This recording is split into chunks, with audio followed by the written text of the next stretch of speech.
¿Qué tal? Bienvenidos a su programa Consejero Empresarial, iniciando de nueva cuenta una etapa nueva para este programa, y la verdad pues tenemos que iniciar con alguien más que la amistad, la capacidad técnica y humana con la que está distinguido.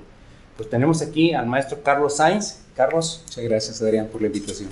Y de verdad pues te vuelves ahora sí el padrino, porque resurge Coem TV ya de una manera regular. Hoy ha sido muy errático por la evolución que hemos tenido, y pues qué mejor que comenzar con un gran amigo. Muchas y de gracias. verdad, primero un amigo Facebook, claro. Y realmente pues yo creo que vamos haciendo las cosas bien, Carlos, y me da mucho gusto cómo te mueves en redes, y has demostrado, la verdad, que me quedo sorprendido. El señor en un solo día abrió un grupo en WhatsApp, 250 límite, se llenó. Así es la capacidad de liderazgo y de posicionamiento que tiene Carlos, por la capacidad que tiene de desprendimiento, de conocimiento, que en esta ocasión pues vamos a hablar de un tema que pues es preocupante, y pues vamos a tratar las herramientas y los caminos que van a hacer, Carlos. Claro. Entonces el tema que vamos a hablar, pues vamos a resumirlo como los efectos de la materialidad. Pareciera muy trillado el tema, pero no, o sea, ese es lo que estamos viviendo hoy, Carlos. Así Entonces, hablando de problemáticas, Carlos, ¿qué es lo que estamos viviendo ahorita con este tema? Tú experto en el litigio, ¿qué está sucediendo?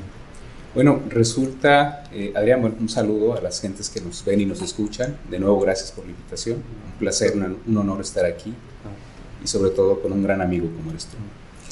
En realidad, creo que este es un tema que aún no se supera en la vida práctica, porque precisamente es lo que sucede día con día con las auditorías que hace cualquier autoridad fiscal, empezando por el SAT, el Seguro Social, Infonavit, incluso las que en materia de impuestos coordinados, impuestos federales, hace las propias secretarías de Hacienda o tesorerías estatales, como sea que se denominen en cada entidad. Entonces, en realidad es un problema actual, por lo tanto el tema es vigente. ¿Y esto en qué consiste? En el modus operandi que aplica la autoridad fiscal en general para hacer esta revisión y determinar si se están cumpliendo o no con las obligaciones fiscales. Y básicamente la problemática es la siguiente: la autoridad llega, revisa, uno de los rubros que va a revisar o que va a auditar son las deducciones, y lo primero que va a cuestionar es la materialidad, es decir, va a partir de una sospecha de que esas operaciones fueron simuladas entre el contribuyente que dedujo y el proveedor que le emitió el CFDI correspondiente. Entonces, entramos a un problema interesante, porque en la gran mayoría de los casos, a pesar del cúmulo de pruebas que en la fase administrativa o dentro de la auditoría tú puedas aportarle a la autoridad simplemente te dice que no le demuestras o que no le acreditas esa existencia de esas operaciones o esa materialidad, y eso como consecuencia trae el rechazo a las deducciones y créditos fiscales terribles y enormes. Sí, fíjate, Carlos, y también yo te agregaría a este buen punto, y lo he dicho en foros y lo digo con el respeto que merece, porque lo que nos merece el Servicio de Administración Tributaria, actúa ahorita como un animal herido. Es como un perro que lo patearon por muchos años detrás de una reja y no podía hacer nada. Hoy está abierta esa reja y contra todo está reaccionando de una manera agresiva. O sea, entendamos que lo provocamos por actuar como ciudadanos malos. O sea, realmente se nos es muy práctico comprar facturas. O sea, dices, eso, nuestra práctica es la que nos está deplorando. Y otro factor, los cambios que ha tenido el SAT, ha disminuido el personal. La Secretaría de Hacienda aquí del Estado de Jalisco también va a disminuir su personal. Dices, pongámonos un momento en el lugar del auditor. Tienen metas que cumplir, a cuáles se va a ir, a las más fáciles, a los que ya están publicados como EFOS, a pesar de que tú como empresario bien lo dijiste, aquí están todas las pruebas de la operación. Te lo van a negar, porque claro, para ellos es una recaudación más efectiva. Ese es un punto que quisiera agregarte. Pero quizá aquí el tema, comparto tu punto de vista, lo vemos ahora, lo acabas de mencionar. Aquí en Jalisco, bueno, prácticamente Puerto Vallarta, la división de Puerto Vallarta, la de Ciudad Guzmán, se han cerrado o han sido absorbidas por las otras tres que tenía el Estado. Pero aquí creo que hay que ponderar y hay que valorar. Creo que estamos ahora en el extremo opuesto, y finalmente navegar en los extremos no es bueno para nadie. Hay que llegar a un punto de conciliación, porque finalmente terminan pagando justos por pecadores. Y así como hay esos contribuyentes non santos, también hay muchos contribuyentes, muchos empresarios que seguramente tú tienes el gusto de conocer, y yo también, que son gentes muy cumplidas y que tienen que gastar cantidades importantes, a nuestra fortuna, en honorarios de despachos o abogados o litigios, para poder demostrar operaciones que siempre han sido existentes. Así es, pues es que ese es el tema y vamos diciendo, ese es el contexto que rodea esta plática, este momento que vamos a compartir, Carlos. Y bueno, vamos a ver ese marco, vamos a abrir el marco legal. Empecemos pues, obviamente por nuestra Carta Máxima. Vamos a hablar los aspectos constitucionales para empezar a formar este tema, pues, para poder guiar una buena defensa y sobre todo una defensa preventiva. ¿Cómo nos tenemos que cuidar? Bien, bueno, esta es la parte que a mí más me gusta porque es hablar de los derechos fundamentales, de los derechos humanos, de todas las personas físicas, incluyendo a las mismas personas morales, partiendo de la base que las personas morales el primer derecho que ejercen es el derecho humano a asociación. Entonces, la libertad que tienen para asociarse y a partir de ahí ejercen estas potestades o pueden reclamar esta titularidad o esta protección a sus derechos humanos como persona moral y aún a la que implica las personas físicas que la conforman. Creo que el primer punto que me gustaría que platicáramos, Adrián, es precisamente a partir del artículo 5 de la Constitución, cuando este ordenamiento establece libertades al empleo, es decir, toda persona tiene derecho a dedicarse al comercio, a la industria, a la profesión o al trabajo que le acomode. Y esto lo englobamos en general como una libertad al empleo. Esta parte se vuelve más interesante cuando dentro del mismo primer título de la Constitución que se refiere a los derechos humanos, en el artículo 25 que establece este tema de la competitividad, del desarrollo del empleo, de la protección o la generación de inversión, de crecimiento económico. El plan de desarrollo económico del país. Totalmente. En la parte final de este artículo hay una expresión que a mí me gusta mucho cuando dice: la ley alentará y protegerá la actividad económica del sector privado. Y entonces, si nosotros, la Constitución, por su naturaleza de ser una norma de principios, debe ser interpretada de manera sistémica, no de manera aislada, sesgada y mucho menos literal. Entonces, cuando tú enlazas las dos ideas, entonces tienes que la ley, al ser un mandato del constituyente, que la ley aliente y proteja la actividad económica del sector privado, ¿a qué se está refiriendo? A este derecho que tienen las personas de dedicarse al comercio, a la industria, al empleo o al trabajo que les acomode, siempre y cuando sea lícito. Entonces, ¿qué sucede? Que si la misma ley no puede ser restrictiva de la actividad económica, por el contrario, debe protegerla y debe alentarla, entonces ninguna aplicación de la ley, ninguna ejecución de esta y mucho menos ninguna interpretación puede ser restrictiva de la actividad económica, que es un poco a lo que vamos a llegar con la actitud de la autoridad cuando de manera sistemática rechaza las operaciones partiendo de la base que son simuladas. Sí, ese principio, así de manera concreta, de verdad me causa agrado y concuerdo contigo, que cada acto de la autoridad siempre vele por cumplir ese objetivo y tendremos otro desarrollo, desde quien crea la ley, desde quien vigila que se cumpla, desde quien juzga que tiene que tener esa base, debe tener este principio. Y bueno, Carlos, ahorita vamos a seguir con el contexto ya legal, ya hablando de leyes secundarias. Nomás ahorita vamos a hacer un pequeño corte, si tú me lo permites. Y bien, no se retiren, que esto no se acaba. Regresamos en un momento.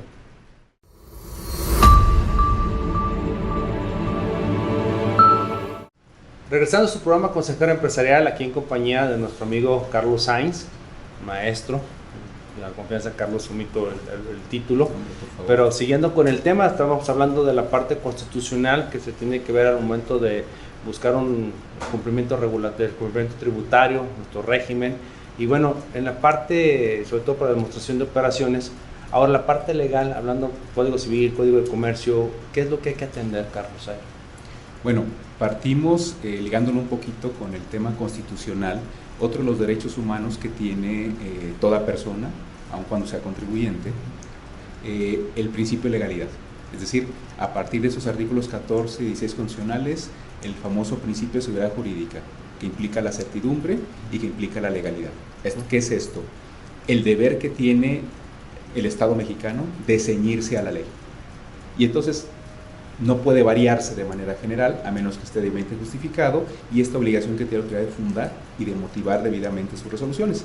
Entonces, yéndonos ya al plano legal, encontramos el marco normativo en general de un comerciante, es decir, Código de Comercio, donde encontraremos dentro de sus principales obligaciones, llevar una contabilidad. Pero si nosotros revisamos el apartado de Código de Comercio en relación a este tema, vemos que las disposiciones de la contabilidad en realidad no son complejas. No, el 33 es muy clarito, muy sencillo, ¿no? Una contabilidad elemental como un sistema de registro de operaciones, ¿no? Y que además esto también va a estar en la parte constitucional, en el artículo 16, cuando se faculta a la propia autoridad administrativa para que haga revisiones en materia fiscal. ¿Y qué es lo que va a revisar? Los papeles del contribuyente, los libros del contribuyente, es decir, la contabilidad para verificar su debido cumplimiento de sus deberes tributarios. Por otro lado, esto de manera general, ya más particular, ya las disposiciones del Código Fiscal de la Federación, el artículo 28 y su reglamento, ya nos dirán también de manera genérica este deber, por un lado, que tiene el contribuyente de llevar una contabilidad, pero las características de esta.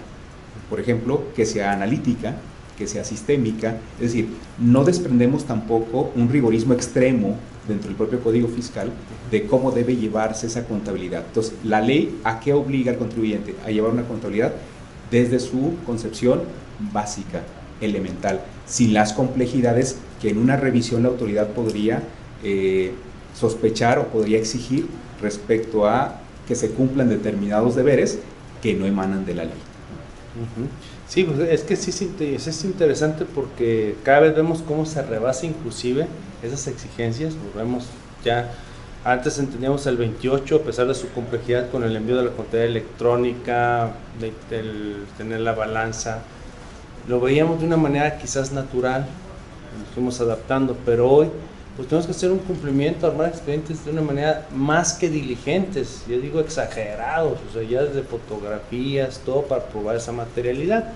Pero bueno, ya tomando estos principios, ahora vamos a aterrizar la parte, yo sostengo, como bien aquí en la escaleta que me mandaste, pues todo parte de una contabilidad, lo estás diciendo, y una contabilidad pues me tengo que referir a las normas que la regulan. Entonces me tengo que ir a las normas de información financiera. Ya las normas internacionales son las que nos estamos homologando y hay que tomarlas en consideración. Ya la misma, no recuerdo la primera sala, la segunda, que ya sacaron la tesis de que tienen un valor los principios de las normas de información financiera. Y al respecto, esa parte, ¿cómo ustedes como litigantes lo están valorando para darle fuerza a este tema de la contabilidad? Bueno, para nosotros es fundamental entender a partir de estos criterios que comentas, donde incluso hay alguno por ahí que establece estas normas de información financiera, mejor conocidas como las NIF, como auxiliares al derecho fiscal. Hace un análisis por ahí esa tesis muy interesante, el cual yo comparto respecto al propósito de esas normas, y esas normas finalmente no tienen un propósito ni recaudatorio ni evasivo, o sea, no están en ese contexto, sino son simplemente normas científicas. Y eso lo quiero subrayar, Adrián, científicas, que tienen como propósito de que esta contabilidad tenga efectos reales, es decir, que sea una contabilidad que cumpla con los propósitos que cualquier empresario necesita para efectos de obtener información y tomar decisiones, pero que también llevan implícito ese registro correcto de las operaciones, que también le dan el insumo a la autoridad para poder verificar este cumplimiento adecuado o no adecuado, según el caso, de estos deberes contributivos. Entonces, el tema de las normas de información financiera es, Adrián, fundamental desde mi punto de vista para esta cuestión de la materialidad y su acreditamiento. Fíjate, si eso, desde ese tema a mí se me hace importante porque ya no me adelanto los postulados que ahorita tú vas a mencionar de los boletines. Sin embargo, yo pongo un ejemplo que me acuerdo de mi maestra Marta Rayas en contabilidad cuando nos enseñó en aquel entonces los principios generales de contabilidad. Se me puede escapar el nombre correcto, pero cuando explicaba la sustancia económica, ¿qué es la sustancia económica? Pues decía, pues que exista, sí, pero que exista en el lugar que debe de estar. Entonces es un gasto financiero. Oye, me llegó una comisión bancaria, ¿dónde la registro? El contador naturalmente dice, gastos financieros, porque viene del sistema financiero, ¿no? Ella decía, si es el manejo de la cuenta bancaria, es un gasto administrativo u operativo. Oye, si es el cargo de comisión por la vouchera con la que cobras a tus clientes, ese es gasto de venta. O sea, y estamos hablando de una operación nada más así muy coloquial que generalmente los contadores la tratamos de gastos financieros, es algo muy normal, pero ya no estamos revelando la información como debe de ser, que es lo que está remarcando, porque esto le sirve tanto al contribuyente como empresario, como bien dices, a la autoridad para revisar si se están pagando bien los impuestos. Por supuesto, por supuesto. Ahí de los boletines, en tu artículo, que por cierto, aquí tenemos un ejemplar de la revista, pues a mí me encantó cuando estabas hablando de los boletines, era el A2 y el A6, no recuerdo cuál de los dos fue de los que me manejaste, pero dije, wow. Sí, en realidad partimos del boletín A6, que establece 6 apostolados muy interesantes. Es decir, si nosotros cumplimos con esos 6 apostolados de la A6, entonces el resultado es que esta información sea revelada y la trascendencia que eso tiene desde el punto de vista financiero o de la información financiera. Y uno de esos apostolados es precisamente el del boletín A2, el de substancia económica, que no es otra cosa, en términos sencillos, que el fondo sobre la forma. Que si el acto económico, subrayo, el acto económico, que es de donde parte todo, aún lo jurídico, tiene determinadas características, se registre en la contabilidad de acuerdo a su real naturaleza económica, aun cuando pudiera tener, así lo dice el boletín, una apariencia jurídica distinta. Y entonces es lo que tenemos años discutiendo con la autoridad fiscal, fondo sobre forma, ¿no?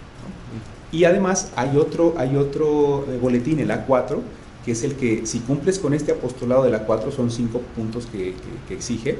Si cumples con eso, tu información además es confiable. Entonces, nuestro planteamiento es, no discutamos ante la indefinición del tema de la materialidad, no nos perdamos en la ausencia del concepto. Vámonos a la norma científica, que son las normas de información financiera. Y entonces, si mi registro contable o de esta operación que ha sido cuestionada por la autoridad cumple con los apostolados de la NIF A6 y de la A4, el resultado es que esa información es revelada y esa información es confiable. Y entonces, ¿cómo una información financiera que cumple con esas características científicas podría ser inexistente? Fíjate que ese tema, si tomamos en consideración un solo impuesto, el impuesto sobre la renta, ¿de qué parte? De nuestro estado de resultados. El estado de resultados, pues se jala. Algunos, obviamente hay una consideración que hacer porque hay parámetros que hay que tomar en cuenta, el ajuste inflacionario, la depreciación, pues hacer la deducción de inversiones, cosas que son pecata minuta, pero partimos de una base dura que son los estados de posición financiera. Entonces, cumplirlos nos va a dar seguridad y es lo que la autoridad debe valorar. Si estamos cumpliendo, pues es una norma científica probada por comités, o sea, incluso ya internacional, ya no estamos hablando nomás aquí del Comité Nacional, ya estamos importando criterios para tener una homogeneidad en todas las contabilidades en el mundo, que eso es lo que se busca. Pero bueno, ahorita regresamos con el tema, pues vamos a hablar de las presunciones, que ese es el tema, yo creo que donde vienen los golpes duros y se pone donde vamos a aterrizar todas estas herramientas para qué nos sirven. Pues bueno, no se nos despegue, que estamos en un momento más con ustedes. Regresamos.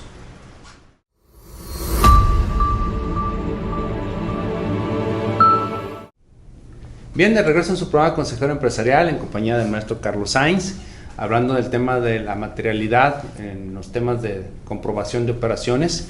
Y bien, antes que nada, Carlos, pues quisiera nomás hacer un pequeño anuncio. Tenemos la revista Consejero Empresarial, nos pueden encontrar en manera digital en el dominio www.coem.mx, en los grupos del maestro Carlos Sainz, ahí lo tienen la versión digital completamente gratis, y pues ahí se van a llevar la sorpresita en el artículo, en la página 34, que tenemos el artículo del maestro Carlos Sainz, que tiene mucho que ver con esto, y a mí me encantó mucho el título, Carlos, el pueblo contribuyente bueno y sabio, la materialidad de las operaciones presuntamente simuladas, que es el tema que estamos hablando, y pues así nos va a encontrar con este tema, no se lo pierda.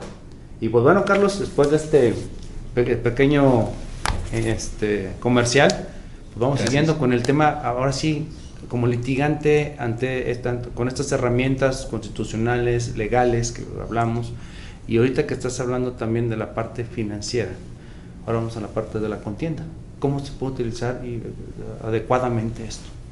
Bueno, al menos desde nuestra perspectiva puede funcionar de la siguiente manera, pero antes de referirme a ella es importante decir lo siguiente. A propósito de la parte legal que comentábamos en uno de los bloques anteriores, es importante que el empresario sepa que dentro del marco jurídico, la ley, tanto en materia comercial como en materia civil, en la parte de los contratos, establece que no puede exigirse mayor requisito que supere al de la voluntad de las partes, que es uno de los principios del derecho privado y el derecho contractual elementales. Pacta sunt servanda.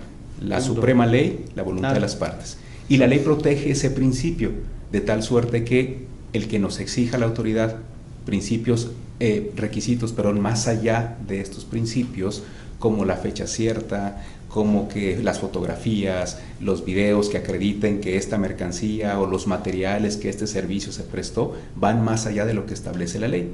Y entonces la autoridad tendría la obligación de buscar el fundamento legal, que no lo va a tener, para soportar esa exigencia.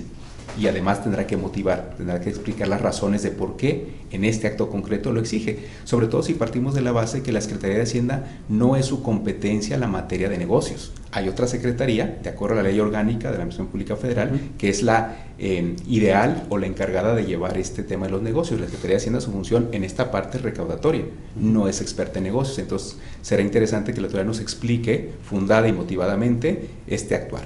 Ahora bien, yendo al plano de las presunciones, fíjate, Adrián, que básicamente tenemos dos tipos de presunciones que reconoce la ley adjetiva, la presunción humana y la presunción legal. La presunción legal es cuando la ley la establece, y la presunción humana, dice el propio Código Federal de Procedimientos Civiles, es la que se deriva de los hechos probados. Esto es, nosotros tenemos en el propio Código Fiscal una presunción legal. Al final del artículo 63 establece que la información contenida en un CFDI o en una factura se presume cierta. Entonces, si en esa información el contenido es precisamente la prestación de un servicio, la descripción de un servicio, una mercancía, hay una presunción legal que la autoridad, cuando valora estas pruebas para finalmente concluir que no se acreditó la materialidad, no hace un abordaje jurídico adecuado de esa presunción. La autoridad tendrá que destruir esa presunción, como hasta ahora, cuando menos en nuestra experiencia, no lo ha hecho. Después, en la Ley Federal de Derecho del Contribuyente, hay otra presunción legal que establece el de buena fe. Es decir, que en materia de infracciones y sanciones, el actuar del contribuyente se presume de buena fe. Y es a la autoridad a la que le corresponde la carga probatoria de demostrar que no lo fue. Entonces, ¿qué pasa cuando tenemos dos presunciones legales en ese sentido? ¿No?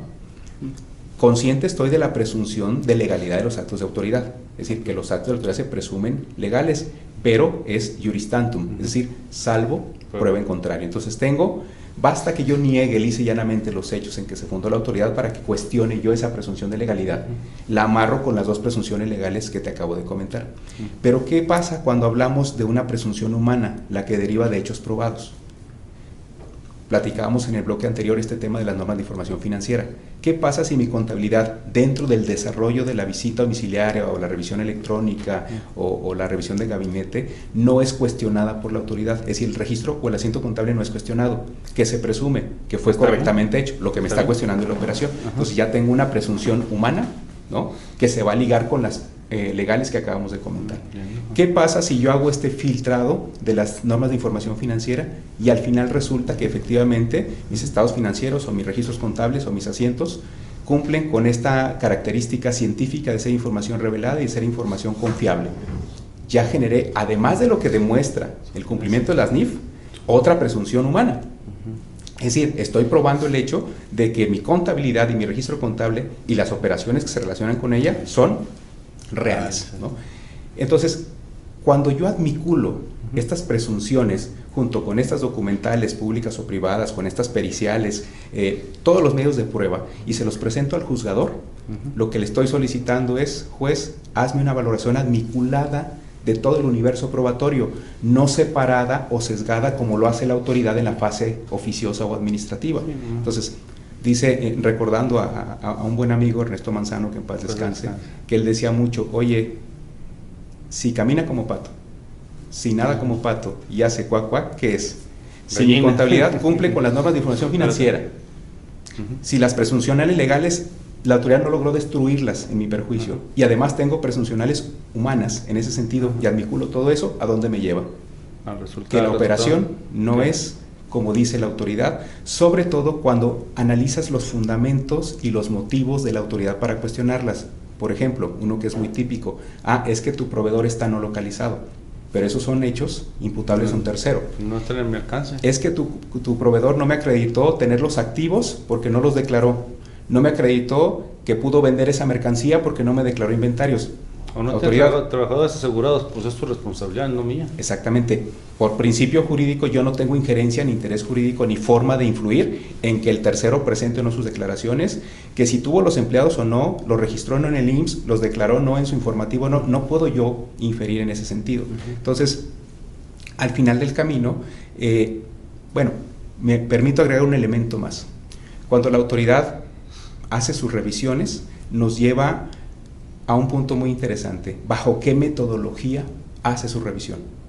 Nos vamos a dar cuenta que la metodología es una metodología propia, casera, diseñada con un fin recaudatorio, que se aparta de otras normas científicas que ya existen y que dictan cómo debe hacerse una auditoría, como son estas famosas normas para atestiguar procedimientos de auditoría, que incluso dentro de estas normas está la parte de cómo revisar los impuestos.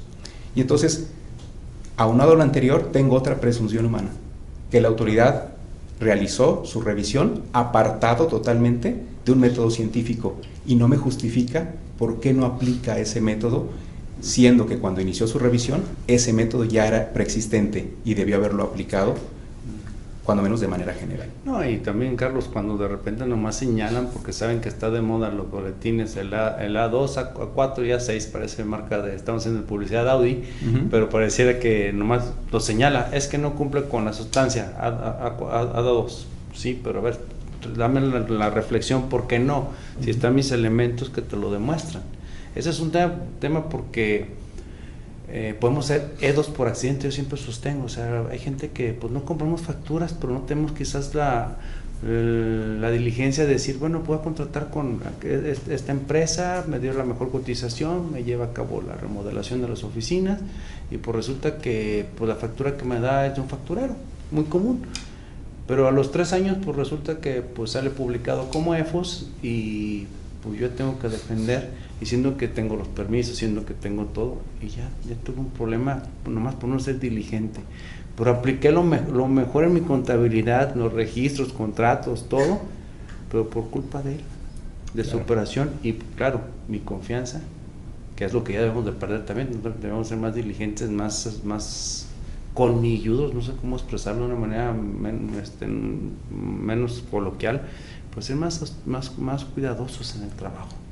Entonces, Carlos, ese tema, yo creo que ahorita en el siguiente bloque que platiquemos un poco de las recomendaciones, vamos a tener bastante que hablar, Carlos. Por supuesto que sí. Pues vamos haciendo ahorita otro corte, Carlos.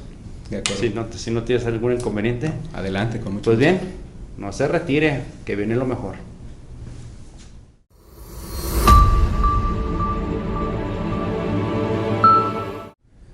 De regreso aquí en su programa Consejero Empresarial. Disculparán que se me trabe de repente la lengua, pero ya saben cómo hablo. Pues aquí estamos con la compañía del maestro Carlos Sainz, ya estamos en la etapa final de este análisis de lo que viene siendo ya el tema de la materialidad, cómo hay que trabajarlo. Y bueno, Carlos, pues es el último bloque, vamos hablando de esas recomendaciones, porque pues es mejor lo correctivo a estar con un problema en tribunales. Claro.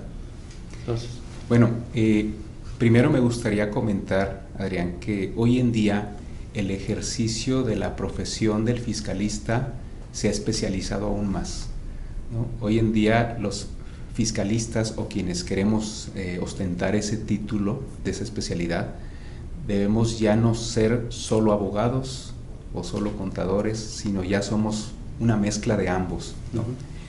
Por eso, bueno, me he quebrado la cabeza para tratar de entender, siendo abogado, este tema de las normas de información financiera y auxiliándome mucho con mis amigos contadores, como es tu caso, para tratarlo de entender. Y bueno, me gusta mucho esta frase cuando se dice que cuando se juntan en materia fiscal 2 o más contadores o 2 o más abogados suman, pero sí, cuando se juntan contadores y abogados multiplican, ¿no? Buena frase. Entonces, ahora esta parte es muy importante para la empresa, para el empresario, tomar en cuenta este crecimiento y esta evolución que ha tenido la especialización fiscal, entender la complejidad de esta problemática que planteábamos al inicio de esta plática del día de hoy. La primera recomendación es esa, ¿no? Hay que tener mucho cuidado quién es tu asesor. Sí, fíjate que ese es un tema interesante, digo, para eso hay que estar colegiados, tenemos bastantes colegios de prestigio que tenemos que ya estar preparados, más Jalisco ya estamos para el próximo año, que ya va a ser la calificación obligatoria, y bueno, la preparación, lo que acabas de decir, Carlos, o sea, realmente yo siempre he considerado que el que nos queremos sustentar como fiscalistas, ya sea litigantes o ya seamos consultores, pues no nomás nos ceñimos al Código Fiscal y a las leyes impositivas. Tenemos que entender, ya mencionaste el Código de Comercio, mencionaste artículos constitucionales, también hay que ver de repente leyes societarias, irnos a códigos civiles, a partes de contratos. ¿Para qué? Para poder amalgamar bien una asesoría. Y el asesor no es el que tenga más títulos, sino el que tenga realmente más letras pasadas por su mente.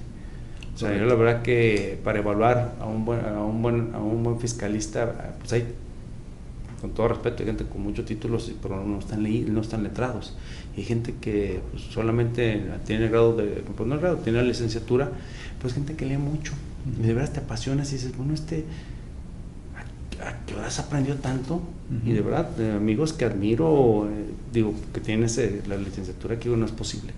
Digo, pues, casos tuyos, que el grado es coincidente con la preparación, y ya ahorita ya próximamente ya como doctor, pues ahí son las cosas que Dios permita, pero ahí es donde hay una congruencia, pero también que no nos deslumbremos de repente por tanta estafeta. Claro. Sí, esa parte yo creo que el compromiso como fiscalista es leer. O sea, a veces dices, a ver, oye, ¿qué pasó en el semanario judicial de la Federación? No lo he checado. Es viernes y el fiscalista lo sabe. Así es una frase de un amigo de Colima que le mandó saludos a Claudio Jasso. Es una frase que trae en redes. Y realmente el fiscalista que no se mete al chismógrafo, que es el que para nosotros nos da el norte, que es la revista del tribunal y el Poder Judicial, pues estamos oxidándonos. Y un saludo a Claudio, que todos los viernes nos somos facebookeros, nos sube ahí la información de las tesis, ¿no?, relevantes.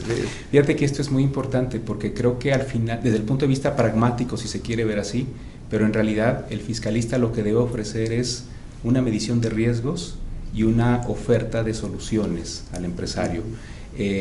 Creo que el mejor fiscalista hoy en día no es el que teoriza las probabilidades, sino el que ofrece soluciones a un problema real, ¿no? Y para eso, pues siempre hemos dicho que el fiscalista es como el piloto, necesita muchas horas de vuelo, como se necesitan muchas horas de estudio para llegar a atreverse a proponer.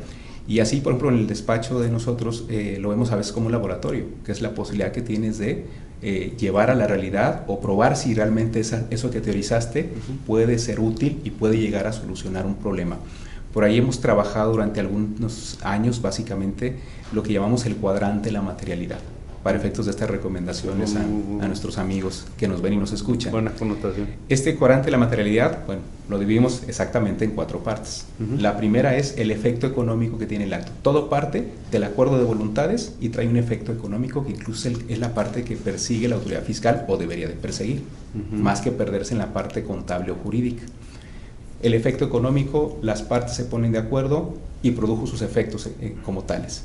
Después viene la parte jurídica, que es la segunda parte del cuadrante, es decir, documentar con la figura jurídica o las contractuales adecuadas, ¿no?, que sea el instrumento ideal. Y que además ese contrato, de acuerdo a la fracción primera del 28 de código vigente ahora, va a ser parte de la información que eso va a soportar el registro contable, que es la tercera parte del cuadrante. Es decir, de lo económico nos vamos a lo jurídico y después vamos a lo contable, que se haga el adecuado registro conforme establecen las normas de información financiera. Cumplir con las NIF nos va a dar, de manera general, cumplimiento con Código Fiscal y con Código de Comercio, porque son más especializadas todavía estas normas. Y finalmente cerramos el círculo de este cuadrante, aunque se escuche un poco contradictorio, pero tiene que ver con este flujo de cómo manejarlo, la parte fiscal. Voy a poner un ejemplo, si me permites, Adrián. En el caso de un préstamo, que es muy común que la autoridad cuestione que no es préstamo, ¿no? Okay. Está el acto económico, después está la parte jurídica, todo el soporte, el contrato, el pagaré, que han dicho los tribunales, solo con el contrato, el pagaré no me demuestras, ok. Me voy a la parte contable, aquí está mi registro contable, el tratamiento que le di a la operación.